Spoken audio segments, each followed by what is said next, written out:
السلام علیکم دوستو، میرا نام ہے محمد فیروز اور آپ دیکھ رہے ہیں اسلامک نالج چینل۔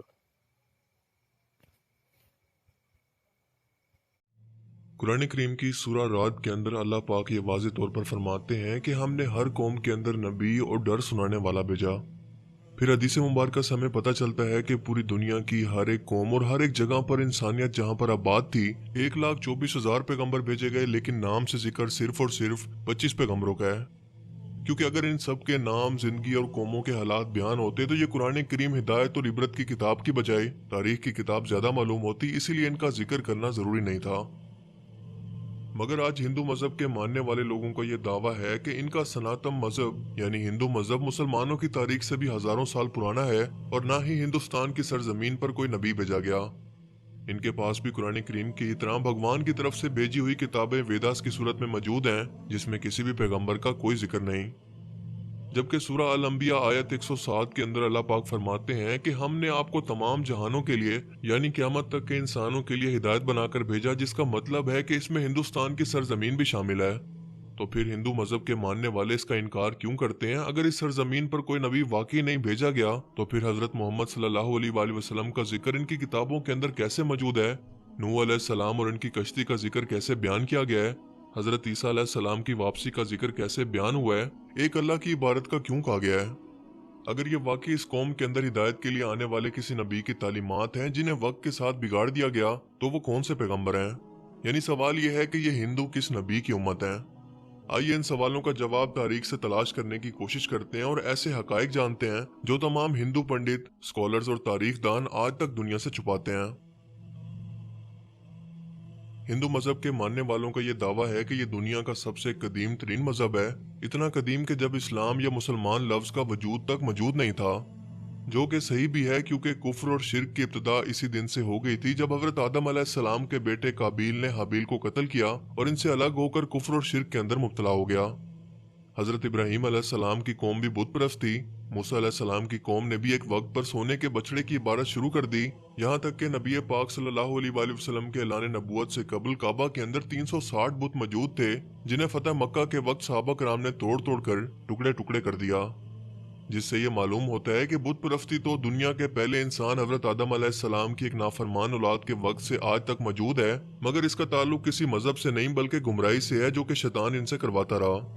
مگر جہاں تک ہندوستان کی سرزمین کا تعلق ہے تو یہاں پر ان لوگوں کی ہدایت کے لیے یقیناً کئی پیغمبر بھیجے گئے، جن کی کچھ تعلیمات تو آج بھی صحیح حالت کے اندر موجود ہیں، مگر زیادہ تر کو بگاڑ کر اسی کی وجہ سے بت پرستی اور گمراہی شروع ہو چکی ہے۔ کیونکہ ان کتابوں میں آج بھی ایک خدا کی عبادت کا حکم دیا گیا ہے، یہ بتایا گیا ہے کہ خدا کا کوئی شریک نہیں، وہ ایک ہے، اس کی کوئی اولاد نہیں، مگر پھر بھی اس کی کئی مورتیں بنا کر اور اس کے شریک خدا بنا کر ان کی پوجا ہوتی ہے، اور اب تک ہندو مذہب کے اندر چھوٹے بڑے تقریباً کئی ملین خدا بنائے جا چکے ہیں۔ ہندو اسکالرز کا یہ دعویٰ ہے کہ اسلام کی شروعات آج سے 1400 سال پہلے ہوئی، مگر ہندو مذہب اس سے بھی پہلے دنیا کا پرانا ترین مذہب ہے، اسی لیے اسلام کا ہندوستان کی سرزمین سے کوئی تعلق ہی نہیں ہے۔ لیکن یہ کم عقل اس بات کو نہیں جانتے کہ دنیا کا پہلا پیغمبر ہی ہندوستان کی سرزمین پر اتارا گیا تھا۔ جی ہاں، حضرت آدم علیہ السلام کو دنیا میں اس وقت ہندوستان کی سرزمین سری لنکا کی ایک پہاڑی پر اتارا گیا تھا، جہاں پر آج بھی ان کے قدم کا نشان موجود ہے۔ یعنی سرزمین پر پہلا ہی قدم ایک مسلمان اور پیغمبر نے رکھا، جس کا مطلب کہ اسلام کی ابتدا عرب سے نہیں بلکہ ہندوستان سے ہوئی، کیونکہ مسلمان لفظ کا مطلب ہے اپنی خواہشوں کو رب کے حوالے کر دینے والا، اس کا حکم ماننے والا انسان۔ حیرت انگیز طور پر لفظ آدم بھی سنسکرت زبان کا لفظ ہے جو کہ ہندوستان کی سرزمین کی زبان ہے، نہ کہ عرب کی زبان، جس کا سنسکرت میں مطلب ہے کہ پہلا، شروعاتی یا اوریجنل، اسی لیے آدمی کا مطلب ہے آدم علیہ السلام کی اولاد،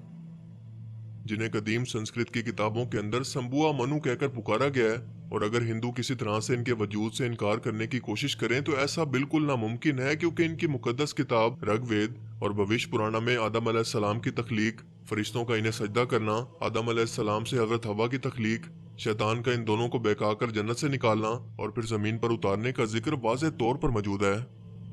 بھوش پرانا چیپٹر 4 سے 7 کے اندر یہ تمام واقعہ بیان ہیں، بالکل ایسے ہی جیسے قرآن پاک کی سورہ البقرہ میں اور انجیل مقدسہ میں بھی۔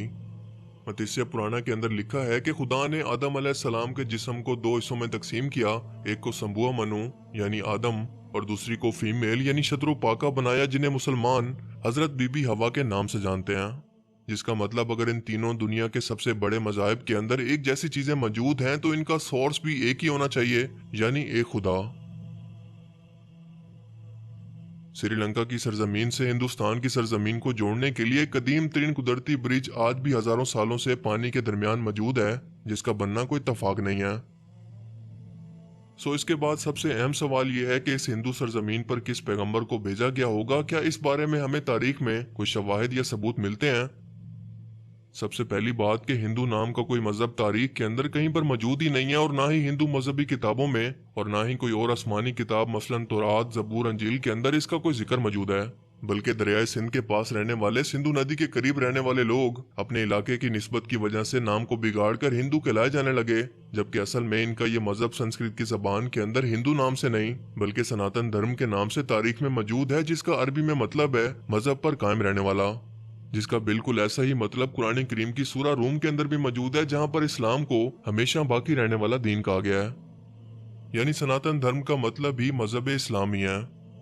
تاریخ کے حوالوں اور مضبوط دلائل سے یہ پتہ چلتا ہے کہ یہ وید کسی اور پیغمبر پر نہیں بلکہ آدم ثانی یعنی حضرت نوح علیہ السلام پر اتارے گئے، جس میں انہیں مہا نوح کہا گیا ہے۔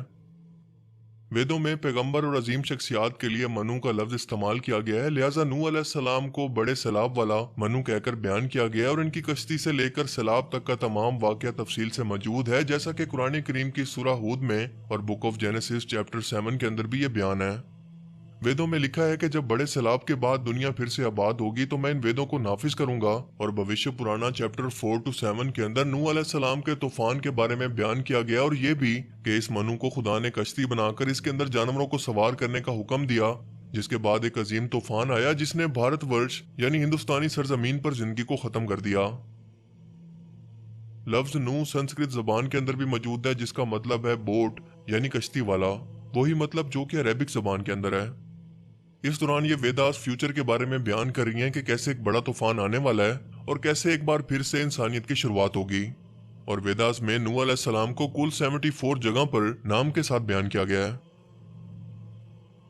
فرانس کے ایک رائٹر A.J.A. ڈبوئس نے ہندو مذہب اور روایات کو 40 سال تک پڑھا اور بتایا کہ طوفان نوح کے بعد ہندوستان کی سرزمین ایک صحرا کی طرح تھی جسے آباد کیا گیا، اور خود ویداس بھی بار بار نوح علیہ السلام کو ہی مخاطب کر کے ان کے واقعات بیان کر رہی ہیں، جس کا مطلب کہ ہندوستان کی سرزمین اور نوح علیہ السلام کے درمیان ایک تعلق موجود ہے، اور طوفان نوح کے بعد جن ویداس کو نافذ کرنے کا بیان کیا گیا تھا وہ حضرت نوح علیہ السلام کی ہی تعلیمات تھی، جو اس طوفان کے بعد اس ہندو سرزمین پر ان کے ایک بیٹے کی نسل سے آگے پھیلنا شروع ہوئیں، جس کے بعد اس قوم نے گمراہ ہو کر بت پرستی کرنی شروع کر دی، کیونکہ تاریخ کے حوالوں سے ہمیں پتہ چلتا ہے کہ نوح علیہ السلام کی قوم کے جیسے دیوی دیوتاؤں کی پوجا کرنے کا تصور دنیا میں کہیں اور موجود نہیں تھا۔ قرآن کریم میں نوح علیہ السلام کی قوم کو سابی کہا گیا ہے، جو کہ عراق کی سرزمین کو کہتے ہیں، جہاں پر حضرت ابراہیم علیہ السلام پیدا ہوئے، جن کی قوم یہی مشرک تھی، جنہوں نے نوح علیہ السلام اور ان کے درمیان آنے والے تمام نبیوں کی تعلیمات کو یا تو بدل دیا تھا یا پھر بھلا دیا تھا، اور انہی بتوں کی پوجا کرتی تھی۔ اس کے علاوہ یہ فرشتوں کی بھی عبادت کیا کرتے تھے، اسی لیے خدا کے ساتھ ساتھ ان لوگوں نے فرشتوں کی مورتیاں بنا بنا کر انہیں بھی خدا کا درجہ دینا شروع کر دیا، بالکل ایسے ہی جیسے ہر بڑے کام پر اللہ تعالیٰ نے فرشتے مقرر کیے ہیں اور وہ اپنے ہر بڑے کام کے لیے اللہ تعالیٰ کی طرف سے پابند ہیں، اسی طرح سے ان لوگوں نے ہر کام کروانے کے لیے ایک الگ الگ خدا مورتیوں کی صورت میں بنا لیا۔ یہ لوگ ستاروں اور آگ کے بھی پجاری تھے، اسی لیے آج بھی ہندو قوم ستاروں کے علم کے اندر اتنا یقین رکھتی ہے اور آگ کی بھی پرستش کرتی ہے، اسے مقدس جانتی ہے۔ مگر سب سے اہم سوال یہ ہے کہ یہ سب جان کر بھی اور اپنی کتابوں کے اندر واضح طور پر ایک خدا اور پیغمبروں کی تعلیمات کو واضح طور پر دیکھ کر بھی ہندو قوم اس کا انکار آخر کیوں کرتی ہے؟ کیوں نہیں مانتی کہ اللہ تعالیٰ کے وعدہ کے مطابق ان کی قوم کے اندر بھی اللہ کا پیغام اتارا گیا، انہیں بھی ڈر سنایا گیا؟ یہ بات سمجھنے کے لیے آپ کو صحیح بخاری کی ایک حدیث مبارکہ کے بارے میں جاننا ہوگا کہ ابو سعید سے روایت ہے کہ رسول پاک صلی اللہ علیہ وآلہ وسلم نے فرمایا کہ قیامت کے دن حضرت نوح علیہ السلام اور ان کی قوم کو بلایا جائے گا، اور اللہ تعالیٰ نوح علیہ السلام سے یہ سوال کریں گے کہ کیا آپ نے اپنی قوم تک میرا پیغام پہنچا دیا تھا؟ حضرت نوح علیہ السلام کہیں گے کہ بے شک میرے مالک، جس کے بعد نوح علیہ السلام کی قوم سے پوچھا جائے گا کہ کیا نوح نے میرا حکم تم تک پہنچا دیا تھا؟ یہ لوگ انکار کریں گے کہ نہیں، ہمارے پاس کوئی بھی ڈر سنانے والا نہیں آیا، ہمیں آپ کا کوئی پیغام نہیں ملا۔ اللہ تعالیٰ نوح علیہ السلام سے فرمائیں گے کہ آپ کا گواہ کون ہے؟ وہ فرمائیں گے کہ حضرت محمد صلی اللہ علیہ وآلہ وسلم اور ان کی امت۔ پھر تم لوگوں کو پیش کیا جائے گا اور تم لوگ گواہی دینا کہ نوح علیہ السلام نے اپنا پیغام یا اللہ کا حکم پہنچا دیا تھا۔ جس کے بعد نبی پاک صلی اللہ علیہ وآلہ وسلم نے سورہ البقرہ کی آیت 143 پڑھی کہ اور اسی طرح سے ہم نے تمہیں امت وسط بنایا، یعنی درمیانی امت بنا دیا، تاکہ تم لوگوں پر گواہ رہو اور رسول تم پر گواہ رہیں،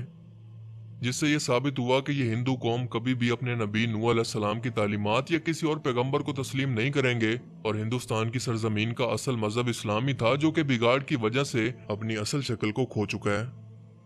آج یہ ہماری ذمہ داری تھی کہ ہم ان لوگوں تک اللہ کا پیغام صحیح حالت کے اندر پہنچاتے، کیونکہ ہمارے رسول کو تمام جہانوں کے لیے رحمت بنا کر اور ڈر سنانے والا بنا کر بھیجا گیا۔ اب قیامت تک کیونکہ کسی رسول یا پیغمبر نے نہیں آنا، اس لیے اب یہ کام امت مسلمہ کے ذمہ ہے، جن سے قیامت کے روز اس بارے میں سوال کیا جائے گا۔ ڈاکٹر ذاکر نائک اور احمد دیدات جیسے لوگوں نے موجودہ دور کے اندر اس کی بہت کوشش کی اور کافی حد تک اپنی تحقیق سے لوگوں کو مسلمان بھی کیا، انہیں لاجیکلی طور پر حقیقت تک پہنچانے میں کامیاب رہے، مگر افسوس کہ ہمارے ملک پاکستان میں فرقہ واریت سے بھرا ہوا دین اس انداز کے اندر موجود ہے جو کہ ہم پوری دنیا میں تبلیغ کے طور پر پیش کرنے کے قابل نہیں ہیں، کیونکہ آج کا مسلمان تحقیق کے معاملے میں اور علمی میدان میں دنیا سے بہت پیچھے رہ چکا ہے۔